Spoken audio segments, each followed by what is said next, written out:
is Yvonne Mejias, born in New Jersey, Camden, but brought to Chicago when I was 3 years old. My childhood was not one of a childhood that I would actually want any other kids to have or suffer through it. I'm the baby of my family. And, there's two sisters from father's side, and then one sister from my mom's side, and a brother, and then me. A lot of the times that wasn't really nice because I was abused by my brother. And you could say some of my sister, I was abused with her verbally, but sexually, I was abused by my brother. I was raped by all my mom's boyfriends, majority of all my mom's boyfriends. I was ended up in the CFS, and that's a place where I thought I was gonna be safe at. I thought that, I'll be safe from abuse, I'll be safe from sexual abuse, but I wasn't. I had staff members abusing me. They were making me do stuff sexually to them, which I did not like, and I remember going to my caseworker and telling them that, but they would not do anything about it. Since I didn't trust any male guys at all, I actually thought that I had to be a male guy because I didn't want them looking at my body. I didn't want them looking at me. So as my preteen at 16, I started to dress like a boy. I did haircuts like a boy. I had my pants like a boy. You couldn't tell that I was a girl. And that was the reason for it, because I didn't want guys to come after me and tell me that they had to do something that I had to do something to them when I didn't have to do anything.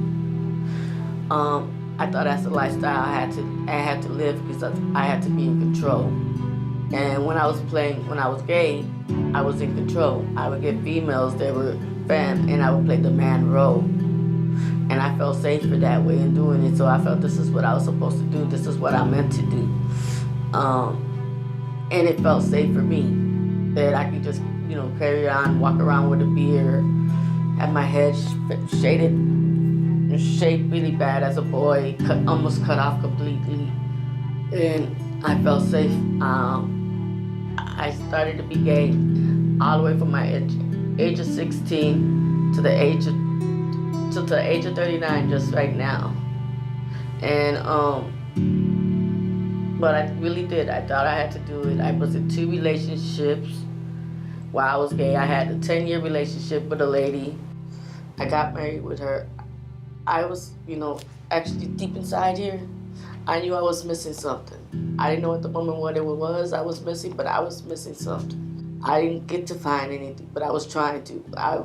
There was times I actually went to church, being gay, and I would wear my ties and my things, and I get people that come up to me and say, I'm their brother, I'm their sisters, I was feeling good. And I would cry in church, but I didn't know what I was crying for, but I would cry in church. My mom was in church and she was praying and praying and praying, and she decided to go move to Florida. I stayed in Chicago by myself. That whole year after my sister passed away was hell for me. But I knew at that moment I needed to cry out to somebody, and I didn't have that person to cry out to. Because I could never talk to my mom.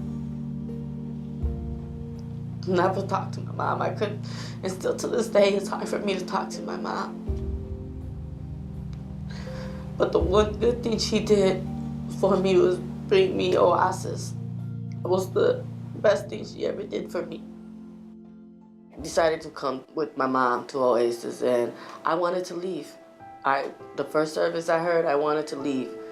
The pastora, she told me, don't go nowhere.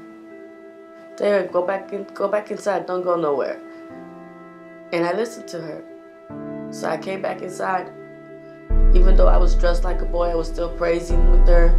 And you guys would not have recognized me, because I came with shorts, sagging, and a big sagging shirt with my hat on and ponytail on, the way the guys do it. And then I went back to Chicago. When I went back to Chicago, I just had this feeling that I needed to get back to Florida. But I wanted to go to Florida with who I thought was the love of my life. I wanted to go with her, and She didn't want to go, so there was conflicts between me and her. Then I came back during the Christmas season, and I tried to kill myself. I tried to think the things that can kill myself, and I remember I was in the hospital. I was on the phone talking to my mom while she was hanging out with Pastor Jimmy and the pastora and the mother, and they said they're gonna put me in take me to a retreat. And I said, I'll go to the retreat, but remember that I'm still gay. And they said, that's okay. You're still gonna go to the retreat. Going to the retreat was the best thing I did. The best thing I did. Because from there I knew that I was a complete woman, and that God wanted me to dress like a complete woman. The first time I wear heels was at church. The first time I wear girls' clothes was at church. And now I'm doing it on a day-to-day basis. You see me makeup on.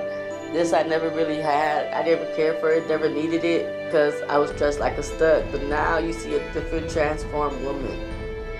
And I can say that I'm free. I'm free, that all the chains have been broken. That it's a song that they sing here at church, and I downloaded it to my phone because I so believe that's what God did. He broke all the chains from me.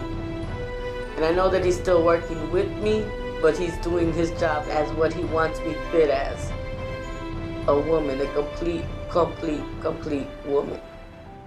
After I came back on the retreat, I realized that I found the love of my heart. That I found that love that nobody can take away from me. That it's just mine. And it fills that void that I had empty in me. That void that I was looking for. I don't longer look for it. I just come and praise him now. El testimonio de Yvonne es uno de esos testimonios poderosos que no siempre escuchamos todos los días. Pero gracias a su ayuda, gracias a creer que todavía aquí en Oasis tenemos mucho por hacer y muchas vidas por rescatar, la hemos alcanzado. Porque esto es posible gracias a tu contribución financiera y tu apoyo a esta iglesia semana tras semana. Por eso seguimos creyendo que aún hay mucho por hacer. Bendecido, y que la paz de Cristo sea contigo y con toda tu familia.